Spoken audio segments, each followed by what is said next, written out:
Hello students. Hello मेरे प्यारे दोस्तों। तो आज हम लोग इंग्लिश की किताब का पहला चैप्टर शुरू करने जा रहे हैं। तो जो स्टूडेंट क्लास 3 में पढ़ रहे हैं और एनसीईआरटी की किताबें पढ़ते हैं उनकी इंग्लिश की किताब है संतूर। और संतूर का पहला चैप्टर, पहला यूनिट स्टार्ट होता है फन विथ फ्रेंड्स से। तो यहाँ से हम लोग शुरू कर रहे हैं। ठीक है, ओके। तो पहले यूनिट में एक पिक्चर स्टोरी है। पिक्चर स्टोरी समझते हो ना आप? पिक्चर स्टोरी का मतलब है चित्रकथा।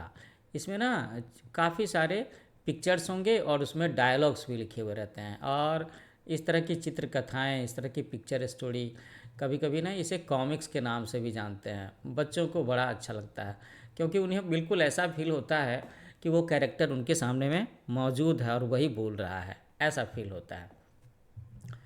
तो यहाँ हम लोग क्या देख रहे हैं? हम लोग देख रहे हैं कि क्या देख रहे हो आप बताओ? So in this picture you can see there are so many ducks and there are so many hands. तो कैसे पहचानेंगे? ये है डक और ये है हैन। मुझे लगता है पिक्चर थोड़ी सी साइज छोटी कर लेनी चाहिए तो ज़्यादा अच्छा होगा। बिल्कुल, अब ठीक है, ओके। तो ये है डक और ये है हैन। तो एक बार की बात है, एक डक की फैमिली और एक हैन की फैमिली आपस में मिलते हैं। तो डक ने क्या कहा? डक ने कहा कि come dear hen, come dear hen, let us go to the village fair. चलो हम लोग गांव के मेले में चलते हैं। है ना? डियर क्यों बोलते हैं? हम लोग जब किसी को प्यार से बुलाते हैं तो डियर बोलते हैं। डियर का मतलब होता है प्रिय। और इस डक ने किसे बुलाया? इस डक ने इस हैन को बुलाया। और कहाँ ले जाने के लिए बुलाया? Village fair. विलेज फेयर का मतलब है गांव का मेला। तो मेला चाहे गांव में हो या शहर में हो, बच्चे भी जाना चाहते हैं। तो चूँकि ये कहानी है तो इसमें बात हो रही है मुर्गी के परिवार और बत्तख के परिवार के बीच में। डक बत्तख है और ये मुर्गी का परिवार है। तो आप देख सकते हो कि यहाँ पर भी दो डक यहाँ पर नज़र आ रहे हैं और यहाँ पर मुर्गियों के छोटे छोटे बच्चे भी नज़र आ रहे हैं यहाँ पे। तो डक ने कहा कि come dear hen, let us go to the village fair. Village का मतलब गांव, फेयर का मतलब मेला। अब मुर्गी क्या कहती है? वो कहती है ऑल राइट। ऑल राइट, ठीक है। Let me bring my chicks, मुझे ज़रा अपने बच्चों को पास में लाने दो। तो आपने एक नया वर्ड सीखा ना, चिक। ये मुर्गी के बच्चे हैं। इसे दूसरे कलर में करते हैं।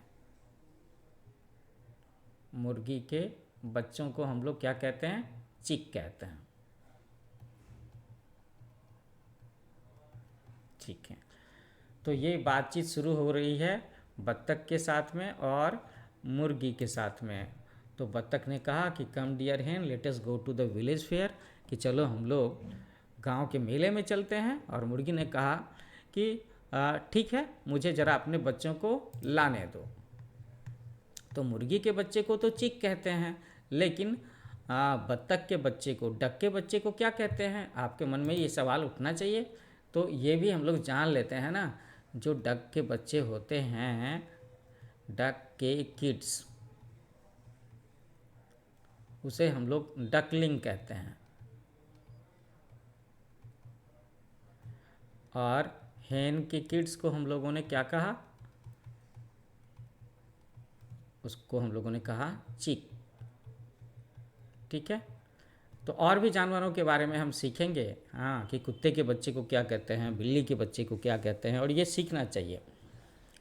अब ये जो तीसरा पिक्चर है, here we can see that all these are going to village fair. ये सब के सब गांव के मेले में जा रहे हैं। तो यहाँ पर ये हैन हैं और ये सब के सब चिक्स हैं, हैन के बच्चे।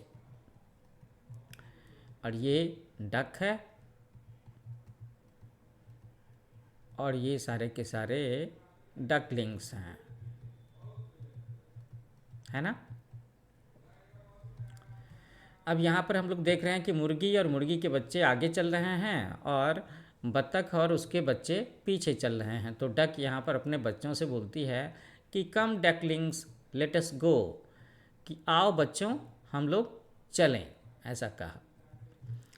अब चलते चलते भाई रास्ता है जहाँ पर ये लोग रह रहे हैं वहाँ से आगे जाने का जो रास्ता है, तो रास्ता अच्छा भी हो सकता है, पक्की सड़क भी हो सकती है, घास वाली सड़क भी हो सकती है। रास्ते में यहाँ पर क्या हो गया, यहाँ पर इन लोगों को एक झरना मिला, स्ट्रीम, ठीक है, ये मिला।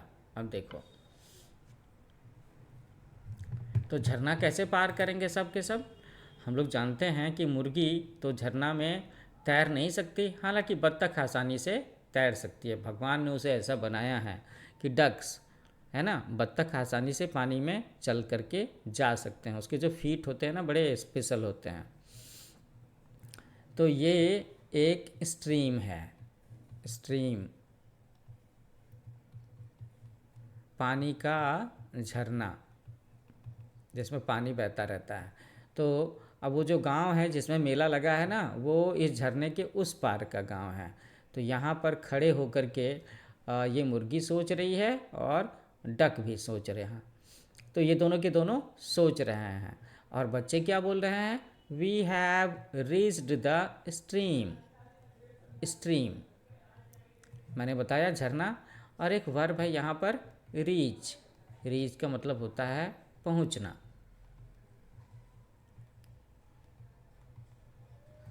तो बच्चे यहाँ पहुँच गए और बोल रहे हैं we have reach the stream, हम लोग झरने के पास पहुँच गए।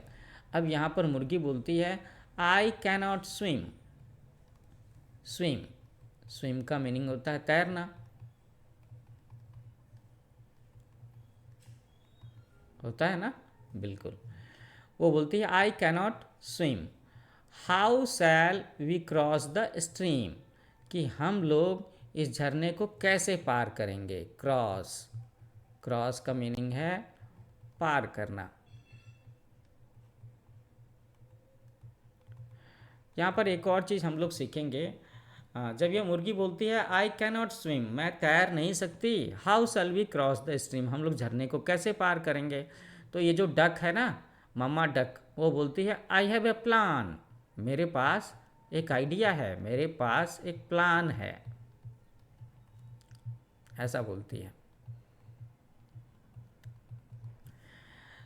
एक चीज़ को हम लोग यहाँ सीखते हैं कि कैन और कैन नॉट का इस्तेमाल कैसे करते हैं। सीखना चाहिए ना, बिल्कुल सीखना चाहिए। तो जो काम हम लोग कर सकते हैं,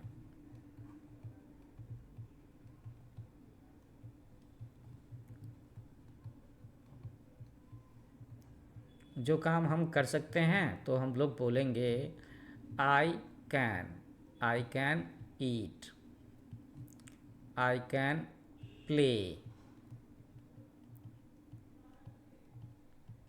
आई कैन डांस, है ना। ये कि मैं खा सकता हूँ, मैं खेल सकता हूँ, मैं डांस कर सकता हूँ। और जो काम हम नहीं कर सकते,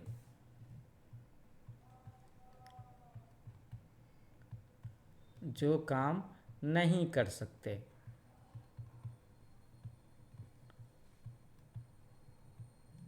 तो हम बोलेंगे आई कैनॉट। सो बोलेंगे I cannot dance, I cannot jump,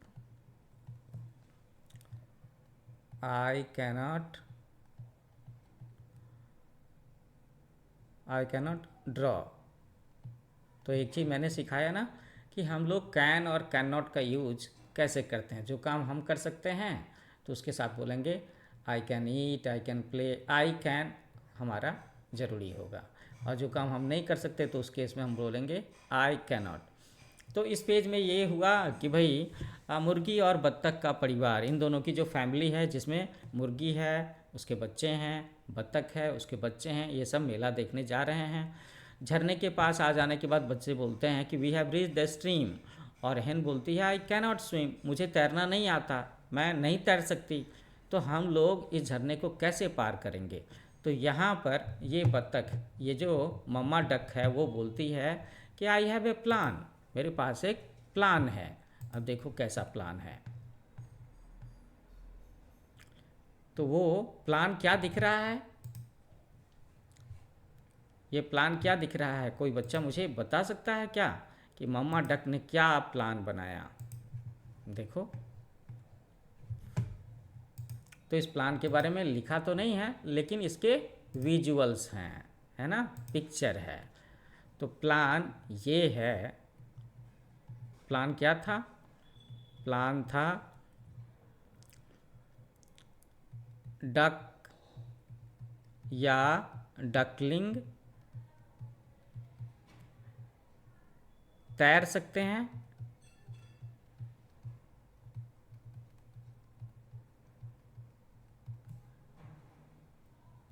तो मुर्गी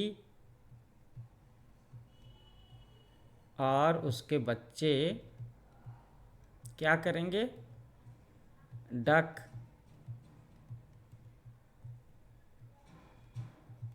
या डकलिंग पर बैठकर पार करेंगे। यही प्लान बनाया ना, क्योंकि भगवान ने, गॉड ने, है ना, नेचर ने बत्तखों को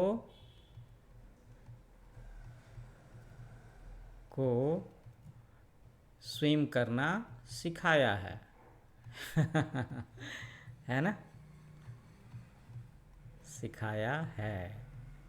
इसीलिए आप देख सकते हो यहाँ पे,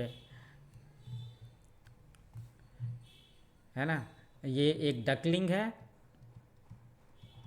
और इसके पीठ पर एक चिक, एक मुर्गी का बच्चा बैठा हुआ है। यहाँ पर आप देख सकते हो ये एक डक है और ये हेन इसके पीठ पर बैठी हुई है। तो यही प्लान था मम्मा डक का कि इस तरीके से हम लोग स्ट्रीम को, झरने को पार कर सकते हैं। और देखो इन लोगों ने पार कर लिया। यहाँ पर हम लोग कुछ सेंटेंस अगर बनाएं तो क्या हम लोग सीख सकते हैं, लिख सकते हैं हेन कैन नॉट स्विम, है ना, चिक्स, मुर्गी के बच्चे वो भी नहीं तैर सकते, can not swim, but duck can swim.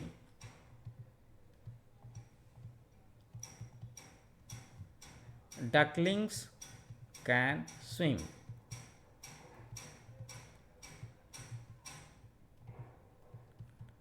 है ना। यहाँ पर हम लोग इसे कह सकते हैं कि दीज आर निगेटिव सेंटेंस, और ये जो दोनों सेंटेंस है ये क्या है, दीज आर पॉजिटिव सेंटेंस। तो थोड़ा सा हम लोग ग्रामर भी ऐसे ही थोड़ा थोड़ा सीखते चलेंगे। ओके, तो अब हम लोग अगले पेज पर चलते हैं, देखें वहाँ पर इस चैप्टर से लेकर के कुछ क्वेश्चन वगैरह भी है क्या, बिल्कुल होने चाहिए। अब देखो यहाँ पे तो क्वेश्चन है, now discuss with your friends how many ducklings and chicks can you see in the picture. तो आप देख सकते हो और मैंने देखा है, मुझे याद भी है। आप देखोगे कि there are 3 chicks and there are 3 ducklings, है ना, 3 मुर्गी के बच्चे हैं और 3 बत्तख के बच्चे हैं। So how many ducklings, 3, how many chicks, they are 3. So we can write the answer, there are 3 ducklings and 3 chicks. Okay. The duck and the hen, are they friends? दोनों के दोनों दोस्त हैं क्या? बिल्कुल। तो हम लोग लिखेंगे यस दे आर फ्रेंड्स। और वे दोनों के दोनों दोस्त कैसे हैं? Because they help each other. Because they help है ना, मदद कर रहे हैं, हेल्प ईच अदर, एक दूसरे की मदद कर रहे हैं, इसलिए वे दोनों के दोनों दोस्त हैं।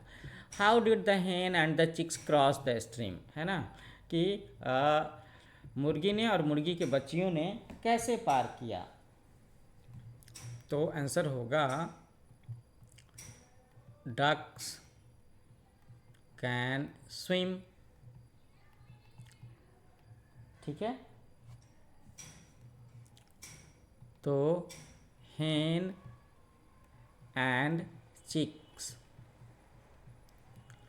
sit on duck and ducklings and crossed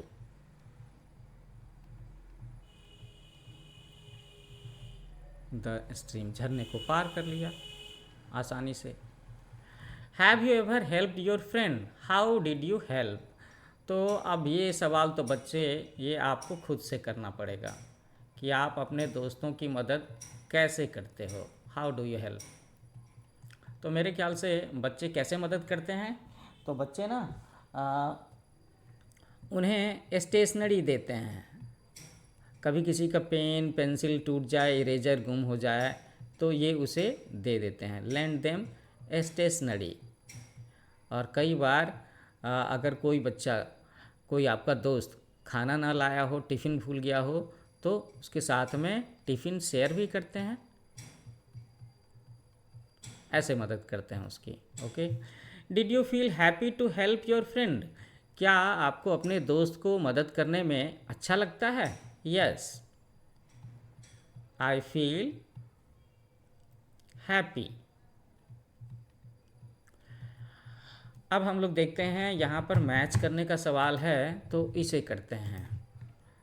मैंने कहा था ना कि हमें जानना चाहिए एनिमल्स के नाम और एनिमल्स के बच्चों के नाम, सबको हम लोग अलग अलग क्या कहते हैं, वी शुड लर्न इट। तो इस पेज में हम लोग यही सीखने जा रहे हैं। ये आप देख सकते हो डक, तो डक के बच्चों को डकलिंग कहते हैं, हेन के बच्चों को चिक कहते हैं, काऊ के बच्चे को काफ बोलते हैं, कैट के बच्चे को किटन बोलते हैं, डॉग के बच्चे को पप्पी बोलते हैं। So you must note down, आपको इसे नोट कर लेना चाहिए अपनी कॉपी में, क्योंकि इस तरीके से आप सीख सकते हो कि इन 5 अलग अलग जानवरों के बच्चों को हम लोग इंग्लिश में क्या बोलते हैं। आपकी वोकैबुलरी स्ट्रांग होगी, है ना, आपका वर्ड पावर बढ़ेगा। और भी जानवरों के बारे में जानना हो तो मैं ना एक लिस्ट डिस्क्रिप्शन में डाल दूँगा, लिस्ट इन डिस्क्रिप्शन, तो इस वीडियो के डिस्क्रिप्शन में आप देख सकते हो। ओके, देखूं कुछ और भी सवाल है क्या? तो चलो हम लोग और सवाल बनाते हैं। ओहो, तो ये जो पहला हिस्सा था चैप्टर का, इसके सवाल तो ख़त्म हो गए। तो आखिर में मैं एक बार आपसे बोलूँगा कि मेरा चैनल है न्यू एज कोचिंग। आप सब बच्चे इसे ज़रूर लाइक करो, शेयर करो, सब्सक्राइब करो। और अगर मेरा पढ़ाने का तरीका आपको अच्छा लगा हो तो कमेंट ज़रूर करना, है ना, कमेंट ज़रूर डालना है। तो मैं आपकी इंग्लिश की किताब के सारे चैप्टर्स एक्सप्लेन भी करूँगा और उसके सॉल्यूशंस भी बताऊँगा हर वीडियो में। ठीक है, तो मिलते हैं नए वीडियो में नए लेक्चर के साथ में। Happy learning with new age coaching.